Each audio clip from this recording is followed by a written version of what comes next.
There's $25 million on the table here for the FWD QE2 Cup, the final of the three Group 1s. 2,000 metres the trip, of course, headed by Exultant, runner-up last time out behind his stablemate Time Warp, runner-up in this race last year as well.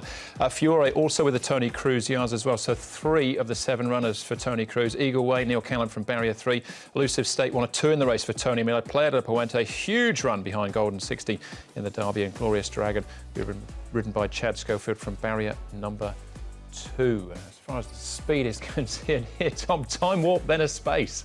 Yeah, big space for right back to Furore and Exalted. It's all pace critical here, this race, depending on what Joe wants to do on Time Warp. He was able to get away with that lead last time out in the Hong Kong Gold Cup. Exalted recently has been looking more dour than he ever has before. Eagle Way, Elusive State. Playa del Puente, maybe Blake Shin makes a move again near the 800 metres and whips round and injects some more pace into the race. Exultant going well, no problems leading into the race for him.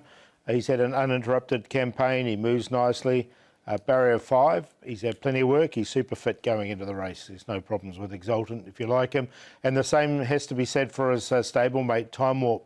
Another very fit horse, should get the race run absolutely to suit as well. So he looks good, nice big strong horse that we know is Time Warp. So good piece from him. Glorious Dragon, he's been going nicely as well, comes in as the lowest rated horse in this race, but look, there's only 7 runners, he goes nicely and he's in good order. All right, OK, well, let's start off with Time Warp, and jockey once more is Joe Moreira.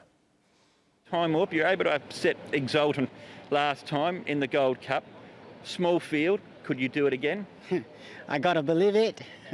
He's done nothing wrong to prove that he can't. Obviously, Exulting is a very good horse and he should be the favourite. He deserves to be the favourite.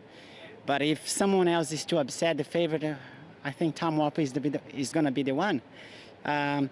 Small field, as you mentioned about, that probably suits my horse because he may not have somebody else give him a challenge. And he's a momentum horse. He's a tough horse. And if he's able to produce what he's got best, he's going to make it very interesting. He certainly is. Very close in the market at the moment. All 3 of the Cruz runners. Let's have a look at him in action last time out.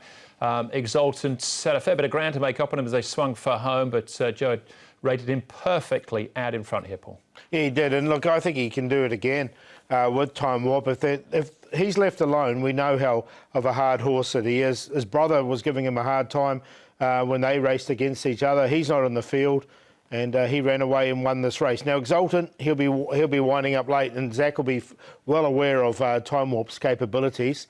But his natural running style, Time Warp, I think he can hold on and beat Exultant, but that's the dead set Quinella for me. Yeah, just kept trucking it on there, did Time Warp. Exultant came, but was too late. You could see him swishing his tail there at Time Warp over the final stages. It's all pace, tempo related here when it comes to his chances, and Exultant's, for a matter of fact. Well, a horse that injected a fair bit of pace into the Derby was Playa del Puente. Brave ride from Blake Shin. It almost came off as well.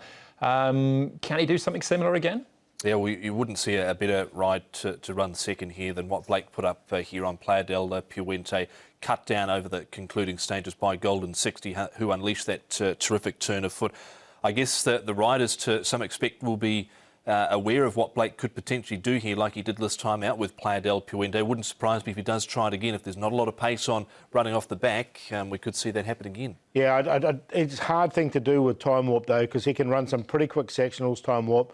And I think if he does take off, they might ruin both horses' chances. All right, one more piece of action to have a look at. This is Glorious Dragon. Sorry, 2. We're going back to the trials as well. But Glorious Dragon, we saw him before behind Time Warp in the Gold Cup. But he is an up-and-coming horse. There might be still some more to come with him. Yeah, and that's the key. I think there is some more juice in the orange with him. Look, he hasn't had much luck there. He hit the line nicely enough. Look, he's a dead set stayer, this horse, so the faster the better for him. I can see him running into a minor place. This wasn't the plan to run in this race at all, but they've opted to go in it with the small field that's been drawn for the race. They're heading more towards the Champion and Trader Cup coming up on the 24th of May. So they're rolling the dice here for the stake money, and why wouldn't you? Yeah, place money down to 6th price, $500,000 in actual fact. So there you go. Back at the trials here, we actually saw this trial while before we're thinking big, but we'll now concentrate on Time Warp, Exultant and Elusive State, the other of the Millard runners, Paul. He's interesting too. Yeah, he is. He's an all-weather specialist, as we know. I'm not sure how he's going to go on the turf here. I prefer his stablemate in this race. But look, Time Warp did what he had to do, nice and quiet. Exultant was pushed out a little bit, but he did run Time Warp down eventually. But you can see then absolutely no movement on Time Warp. But Elusive State did trial nicely enough here on this trial. Yeah, and he has got a couple of wins on the turf in the past. Has Elusive State really got to the line there quite nice in that trial. You could see Exultant looking as dour as ever there over the final stages. Maybe even 2,400 metres will be more up his alley, but can't knock the way he's been going. All right, Elusive State is the outside of the field at this stage at 30 to 1, but you've already given us the Quinella, Paul. Make it official. Yeah, it is Time Warp to beat Exultant. I see another Joe and Zach Quinella in all three of the features here. So Time Warp to beat Exultant, Glorious Dragon, then Playa del Puente on a minor line. But I think 2 and 1 stand out in this race. Same numbers, but the switcheroo with all 4 of them, basically. I've gone with Exultant on top, number 1 to beat 2 Time Warp, 6 Playa del Puente and 7 Glorious Dragon in on a minor line. 1, 2, 6 and 7 for the QE2 Cup. Exultant for me as well in the QE2. The only difference for me is Fiore, but he's much too short in the market at this stage. But 1, 2, 3 for me in race number 8.